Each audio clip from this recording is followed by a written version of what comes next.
Hello everyone and welcome back to my channel. Today I'm going to show you how to launch multiple iOS simulators with a single Xcode build. So if you've been working with iOS development using Xcode for a while and you're using simulators, the usual process is to select your simulator in Xcode and then click the run button and you check the updates. Check your UI updates, for example. And if you want to test another device in your simulators, let's say from an iPhone 13 you want to do an iPhone 15, or you want to do like an iPad simulator, you have to do the same process. You select a simulator, you run it, and then stop it, select the other simulator, and then run it again. So this could be time consuming. So what I did is I created a script that will automate this process. All you need to do is go to my repo, which is in my description below, and it has all the instructions that you need to do. It's very simple. And but if you have any questions or run into issues, feel free to let me know. So without further ado, let me show you how I did it. So the first thing that you need to do is visit my GitHub repo and look for iOS Xcode Multisim. Now, this repo includes the example project. It's called SwiftUI Weather App, and it has the README that lists all the steps that you need to do. So let's inspect the project real quick. This is just a normal SwiftUI project, and you'll notice that there is this file called build and run multiple simulators.sh. This includes the script that automates the whole process. Now, the first thing that you need to do is copy this file to your project's root directory. So in this case, it's going to be my documents, Xcode simulator, weather app, and so I place it right there, just on the root of the directory. Okay, next let's try to follow all the steps in order. So the first thing says like copy that and paste it to your root directory. We did that already. Then the second one is we need to find the different variables that we'll use for the script: the project name, the app name, the scheme, and the bundle identifier.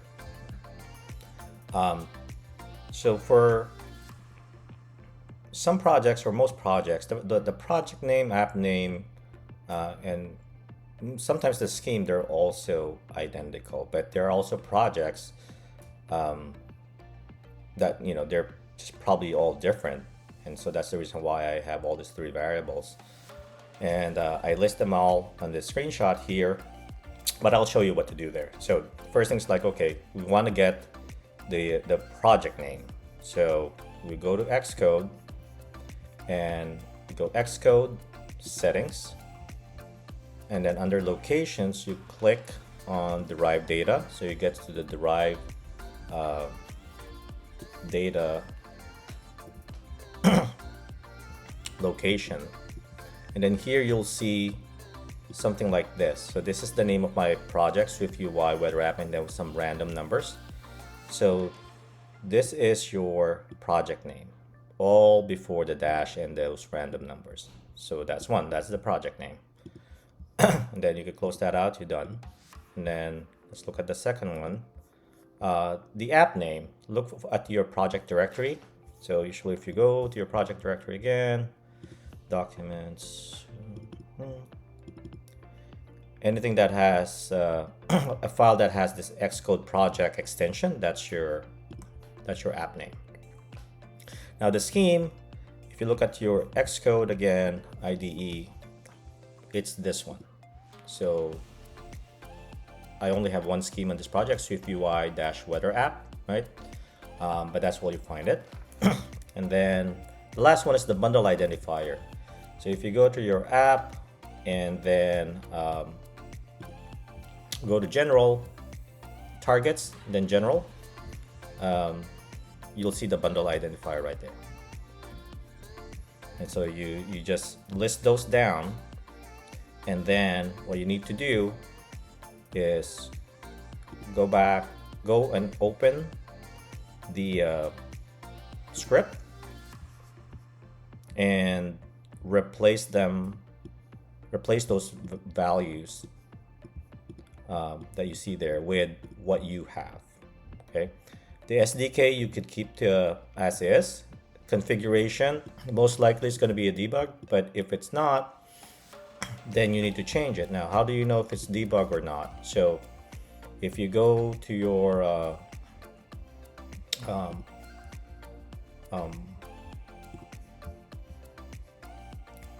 where is it? Deployment. Where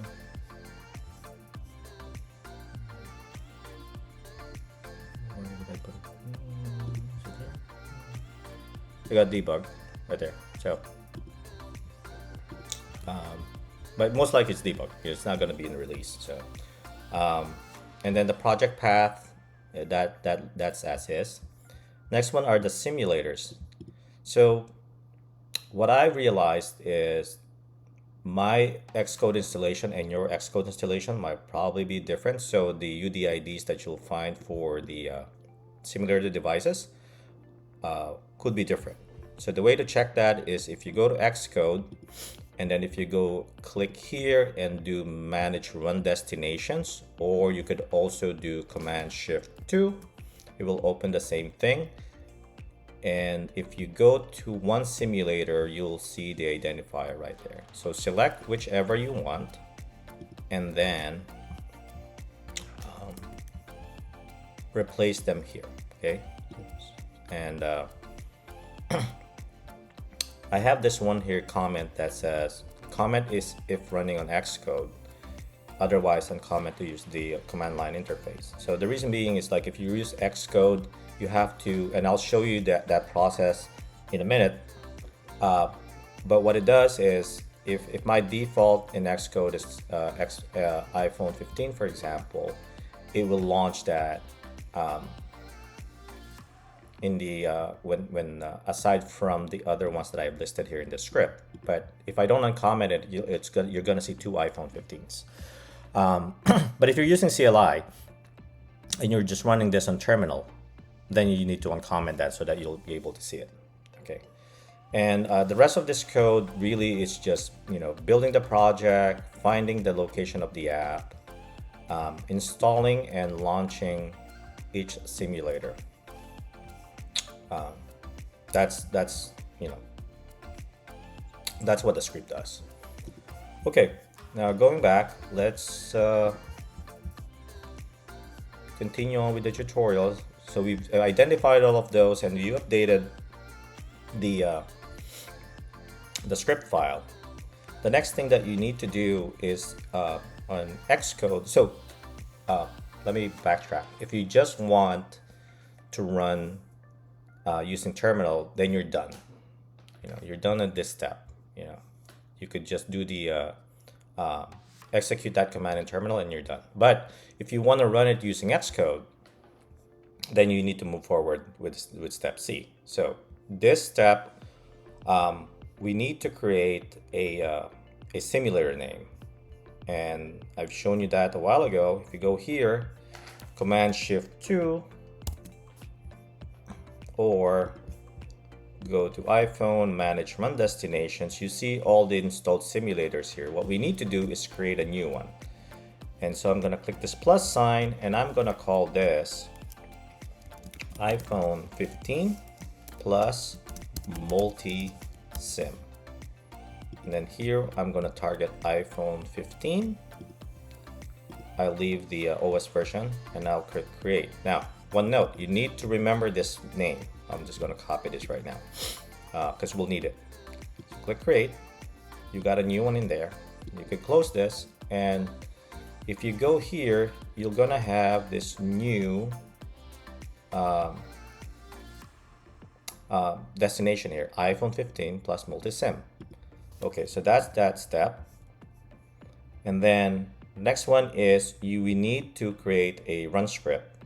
So what you need to do is click on your project navigation.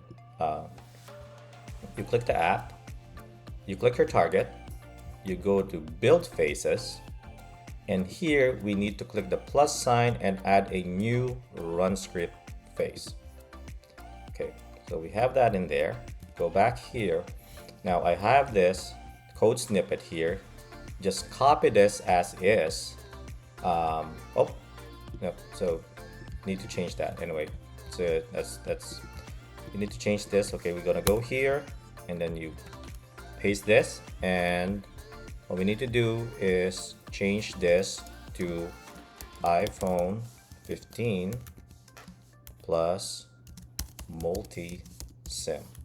And then we also need to change this because my file name is different. So this guy is gonna go here, and then we'll just change that to this. All right. So that should be it. Now, if you encountered something when you tried to run it and says like sandbox blocked or something like that, anything an error that has to do with sandboxing, you need to go to build settings, and you click all, and you find allow user. What the heck is it? It's let me see. What's the name of that? Enable user. Sorry, it's not allowed. It's enable user. No. Enable underscore user. There you go. Okay. You need user script sandboxing set to no. My Xcode by default was set to yes. You just set it to no. Okay, and that should be it. Okay, let's try. Let's look at simulators. Okay, let me close all of these guys. Right. The behavior is okay. Let me run this. Oh, let me select iPhone 15 plus multi-sim, and I'm going to run it. The behavior is if the app is not installed on the simulators, it will install them and then launch them. If the apps are already installed, it will just overwrite the existing installation. And you don't need to kill the simulators every time that you run it. It's going to detect if it's already booted or not. And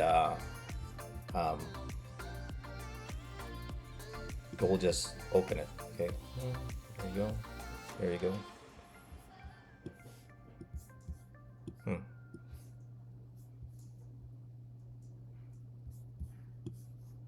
For some reason the iPad didn't launch, but you know, that's fine.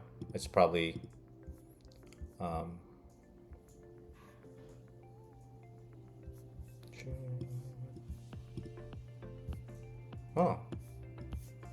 something's going on with this iPads.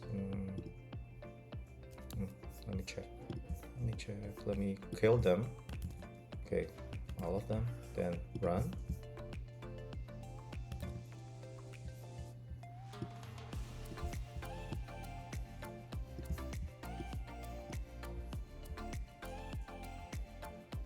There you go. There you go. There you go. There you go. Okay. I don't know what happened there. Some hiccup. But that's about it. You know, it's very handy when you're trying to check, like especially like UI updates on different devices, and you know you don't have to keep on running and stopping just to change simulators, or you could also do a process called attaching and detaching, but this is much quicker than that, you know, than those two methods. I mean, so anyway, that's about it with this video. Let me know if you have any questions or comments. And if you like it, please subscribe to the channel. Till next time, peace. Thank you.